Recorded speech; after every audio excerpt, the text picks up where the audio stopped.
On to the real big news of the day. Mitt Romney has selected Paul Ryan as his vice presidential candidate, and immediately after the announcement, can you believe it? The left went into hyper-attack mode and the smears began. David Axelrod wrote a blog post on Obama's website that claimed Paul Ryan designed, quote, the extreme GOP budget that would end Medicare as we know it. He also said Ryan's plan would give tax breaks for millionaires while raising taxes on the middle class. We've got to get to this one. Barack Obama's website posted its 5 facts you need to know about Iran, including Paul Ryan is severely conservative. Oh, no. Would take us backward on women's health and equal rights. Russell Simmons tweeted that Romney and Ryan will, quote, destroy our people. Pictures of Ryan's high school yearbook immediately surfaced, in which he was voted most likely to brown nose. 60 Minutes spent most of its exclusive big first interview bugging Romney and Ryan about releasing their tax returns. And then there was the all-important report from CNN that had Ryan not wearing a tie to the VP announcement. There he is, tieless. How could somebody do that? Tieless. Their own Candy Crowley quoted unnamed Republicans who called the Ryan pick some sort of ticket death wish. Who are those unnamed reporters or Republicans? It wouldn't be Lindsey Graham and John McCain, would it? Now, Paul Ryan, despite what everybody says, doesn't want to kill old people. We have it on a good report here at GBTV. He also doesn't want to attack women or hurt the poor. We're still investigating the attacking women part of that. He was a great pick. And when all the old, he wants to attack women and starve the poor, and he just hates old people and wants to push them off a cliff, when all that dust settles, Americans will see that he is exactly the kind of leader that America needs. This has shown Mitt Romney to be not as lacking, how can I say this, things in his underpants that he should have. I thought for a while he was lacking a few things that were in his underpants, and he, was a sissy. And he's not. He's also very astute when it comes to political games. This is so brilliant because this is something that we haven't seen from Romney yet.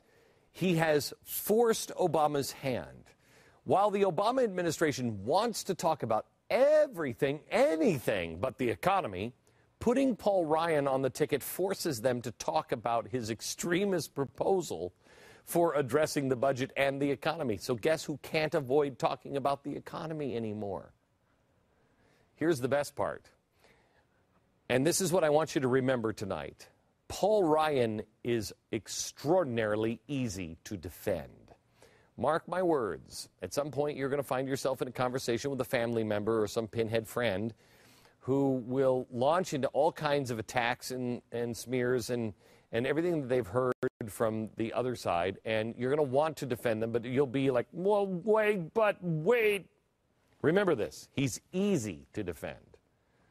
Tonight, I'm going to tick off a couple of things on the attacks against Ryan and arm you with the facts so you have them. Let's start with the most prominent attack, the one on the so-called extreme Ryan budget.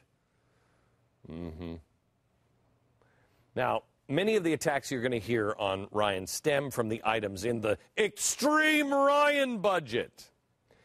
But by adding extreme, Democrats hope to make it sound really spooky, scary, boo!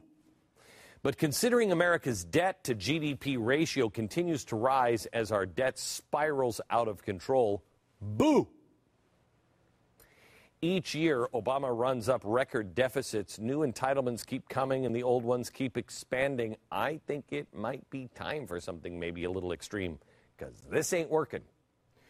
Ryan is the first budget proposal that would actually deal seriously with a coming economic Armageddon that we're facing, and still do it without being really extreme. A lot of people that I know think he's not extreme enough.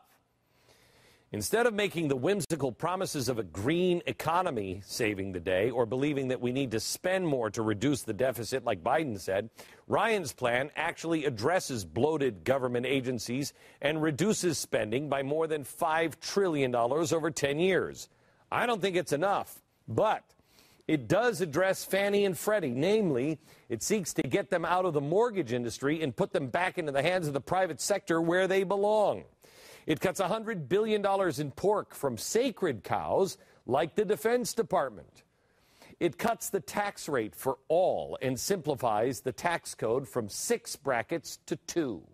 It cuts the corporate tax rate to 25%. Cutting corporations' tax. Yeah, you know what? Under Obama, we became the highest corporate tax rate in the world. That's why nobody's doing business here.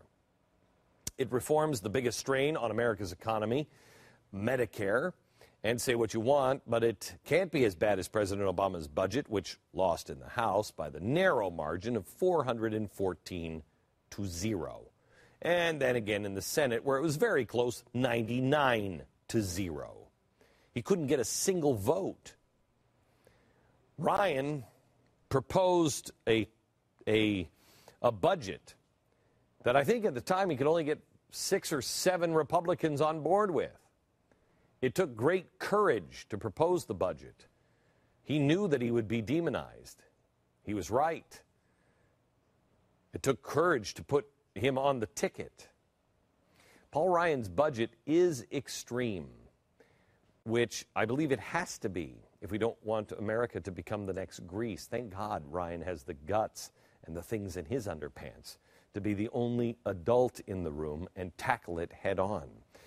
And by the way, if it was so extreme, why did the Democratic senator from Oregon co-write the portion of his Medicare proposal? That's